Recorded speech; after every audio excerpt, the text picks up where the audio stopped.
Hello and welcome to Rando Tech Info. So today we're talking about the Oppo Find X2 Pro. This is the latest flagship offering from Oppo. It's drawing a lot of comparisons to the S20 series, particularly the S20 Plus and the S20 Ultra, and for good reason. This thing is a spec'd out beast. It's got a 6.7-inch AMOLED QHD screen running at 120 Hz. It's got the 865 Snapdragon processor in it. It's got a solid battery at 4,260 milliamp hours. It has super fast charging, and people are really impressed with the camera. The camera has a x10 hybrid zoom that people are very impressed with. It's got the ultra wide. It's got great post processing. People are really happy with the quality of the pictures as well, not just the zoom and the angles and the versatility of the phone. Long story short, this is a flagship device, and as such, you are going to pay flagship money if you want it. It's probably going to come in around $1,200, which is the price of the S20 Plus, not the Ultra. The Ultra is a little more, at around $1,400, but it is the price of the Plus. So this is not a flagship killer. This is a flagship. Now, all that said, will it work over here in the US? Oppo would like to have a stronger presence here in the US. So is this a way for them to do that? Is this phone a viable option? Will it work on our carriers? So it will, to a certain degree, and each carrier is a little bit different. So I'm going to cheat here. I'm going to look at my little cheat sheet just so I don't mess any of this up, because I want to give you good information. And like I said, each carrier is different. So on Verizon, you will not get any 3G coverage.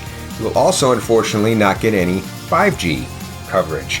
It does not use Verizon's millimeter band 5G. Now, it does use all 5 of their 4G LTE bands. So if you're very confident in Verizon's 4G, then this phone might be an option.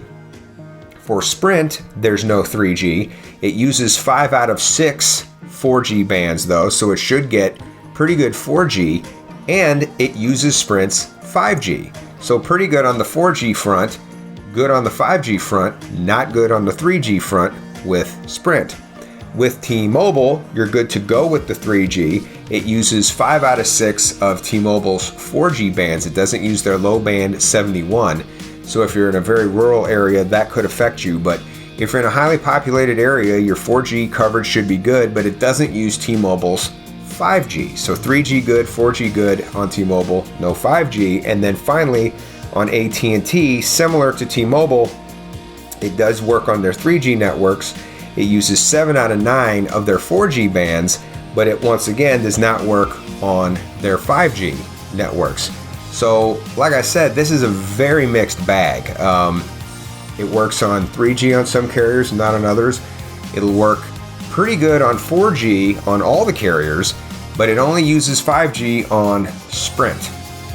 So this is actually a very difficult phone for me to recommend to US buyers, simply because with this kind of money, for $1,200, if you're paying for 5G, you would like that 5G to work, and it only works as of right now on Sprint. If Sprint and T-Mobile merge, that could change down the road, but who knows when.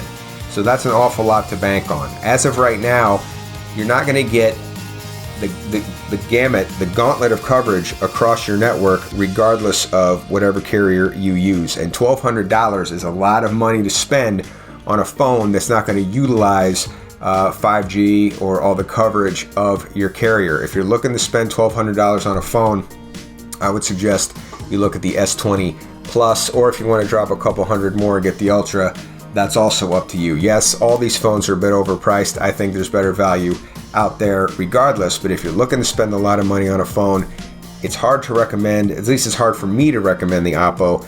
I would look at the S20 series and take the better coverage.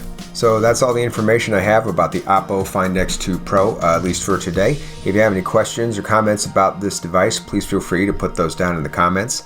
As always, I hope you found this video useful. Thanks for watching, and until next time, this is Rando Tech Info, signing out.